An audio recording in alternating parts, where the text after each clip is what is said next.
Hello les matheux! Dans cette vidéo, je nous propose de revoir ensemble les objets fondamentaux de la géométrie.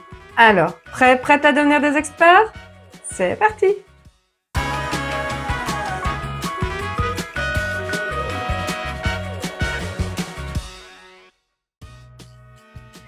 Bienvenue dans cette nouvelle vidéo de Math Expert. Aujourd'hui, nous allons plonger dans le monde de la géométrie en s'attaquant au vocabulaire et notation de base de la géométrie. Du point jusqu'à la droite, tu deviendras incollable sur le sujet. Alors, installe-toi confortablement, n'hésite pas à prendre des notes et c'est parti pour devenir des experts. Le plus petit objet géométrique que nous pouvons rencontrer, c'est le point. Un point se note à l'aide d'une lettre majuscule, comme ici où ce point est le point P. Avec deux points, nous pouvons créer un segment, une demi-droite ou encore une droite.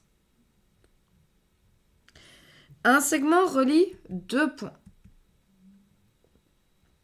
Ces points marquent le début et la fin du segment. Ce sont donc les extrémités du segment. Les extrémités de ce segment sont les points A et B.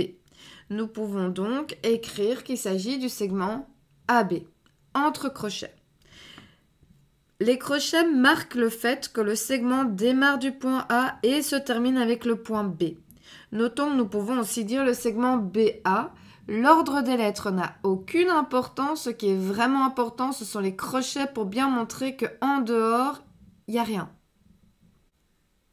Comme il y a un début et une fin, comme il y a des extrémités, nous pouvons mesurer un segment. Nous parlons alors de la longueur d'un segment. Ici, le segment AB mesure 3 cm. Donc, cela va s'écrire soit AB égale 3 cm avec la barre au-dessus, ou alors AB égale 3 cm avec les barres verticales. C'est au choix. Nous pouvons également parler de distance entre les points A et B, qui est ici de 3 cm. Avec deux points, nous pouvons également construire une demi-droite. Elle se compose d'un début, ici c'est le point A, qui correspond à l'origine de la demi-droite, et d'un point de passage, qui est ici le point B. La demi-droite ne fait que passer par ce point B. Elle ne s'y arrête pas, d'où le fait que nous appelons ce point un point de passage. Cette demi-droite se note AB ou BA. Le crochet se place toujours du côté de l'origine de la demi-droite puisque c'est avec ce point que tout commence. Et pour terminer, avec deux points, nous pouvons tracer une droite. Une droite peut être nommée de deux façons différentes, soit via deux points de passage. Ici, ça va être les points de passage A et B. Il n'y a donc ni début ni fin, ce ne sont que deux points qui appartiennent à la droite, deux points où la droite passe. Cette droite se nomme donc AB ou BA et sans crochet, puisqu'elle ne fait que passer par les points A et B. Il n'y a pas de commencement, il n'y a pas de fin. Nous pouvons également nommer une droite à l'aide d'une lettre minuscule. Par exemple, nous pouvons aussi nommer cette droite la droite D. Le point, le segment, la demi-droite et la droite sont donc les fondamentaux de la géométrie. Avec ces 4 objets, tu peux construire tous les autres objets de la géométrie.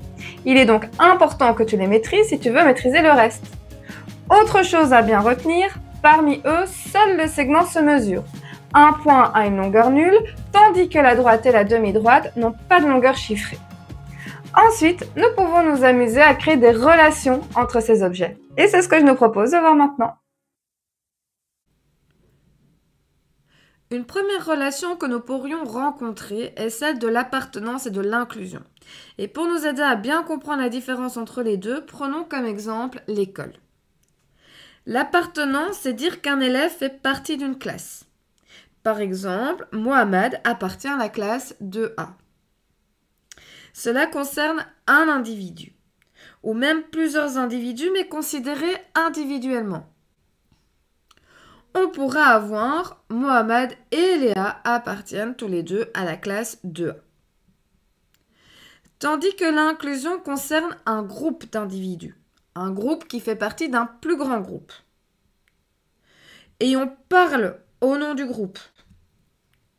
Cela revient à dire par exemple que la classe de A est incluse dans une école. Nous ne citons pas chaque élève de la classe, on parle au nom de la classe de A. Revenons à la géométrie. L'appartenance concerne le point. Nous pouvons dire qu'un point appartient à un segment, une demi-droite ou une droite, et est représenté par le symbole qui est entre parenthèses, ici une sorte de E. Par exemple, le point P appartient au segment AB, puisque c'est un point faisant partie de ce segment, et cela s'écrit de cette façon-là. Par contre, le point C n'appartient pas au segment AB, et cela se note comme ceci. Et nous pouvons faire de même avec un point P qui appartient à la demi-droite AB, ou encore le point P qui appartient à la droite AB. Et de même, nous pouvons avoir ce point C qui n'appartient pas à la demi-droite, qui n'appartient pas à la droite, et qui se note du coup comme ceci avec cette espèce de E barré. En ce qui concerne l'inclusion, nous pouvons par exemple dire qu'un segment est inclus dans une droite. Nous avons alors tout un ensemble de points qui fait partie d'un plus grand ensemble de points. Par exemple, nous avons ici le segment AB qui est inclus à la droite D. Et cela s'écrit comme ceci. Et nous pourrions avoir comme exemple EF qui n'est pas du tout inclus à la droite D, et donc on reprend le symbole de l'inclusion, mais on le barre. Nous pouvons également mettre en relation deux droites, en fonction de la position qu'elles adoptent l'une en fonction de l'autre. Nous pouvons rencontrer des droites parallèles ou des droites séquentes, selon si elles se coupent ou non en un point. Deux droites parallèles sont donc deux droites qui ont la même direction et qui ne se coupent en aucun point. Par exemple, ces deux droites A et B sont parallèles et cela se note comme ceci. En revanche, deux droites séquentes sont deux droites qui n'ont pas la même direction et qui se coupent alors en un point, comme ces deux droites A et B. Et cela se note comme ceci. Nous reprenons le symbole de parallèle, mais barré puisqu'être séquence, c'est ne pas être parallèle. Dans le cas des droites séquentes, nous pouvons également parler de droites perpendiculaires. Leur particularité, c'est que ces droites non seulement se coupent en un point, mais en plus, elles forment 4 angles droits. 4 angles de 90 degrés, comme c'est le cas ici pour ces deux droites A et B, et cela se note comme ceci. Et enfin, troisième relation, si deux droites sont séquentes, cela signifie que ces deux droites se coupent en un point, que nous appelons point d'intersection. C'est une relation qui concerne donc un point et deux droites. Par exemple, nous avons deux droites séquentes A et B qui se coupent en un point, qui est le point P. Le point P est donc le seul point qui non seulement appartient à la droite A et aussi à la droite B. Le seul point que ces deux droites ont en commun. Le point P est donc le point d'intersection des droites A et B et cela se note comme ceci, avec un petit pont. Et ce petit pont peut se lire inter. Donc nous pourrions lire ceci comme P égale A inter B. Et voilà, j'espère que cette vidéo t'aura aidé. N'hésite pas à le dire en commentaire. Si tu as des questions, tu peux également les déposer en commentaire et j'essaierai d'y répondre du mieux que je peux. De plus, n'oublie pas d'aller checker la description de cette vidéo. Tu y trouveras différents liens qui ont pour unique but de t'aider à renforcer ta compréhension. Car la règle d'or pour réussir en mathématiques reste toujours la même, faire régulièrement des exercices à la maison. Quant à moi, je te dis à très bientôt pour une prochaine vidéo.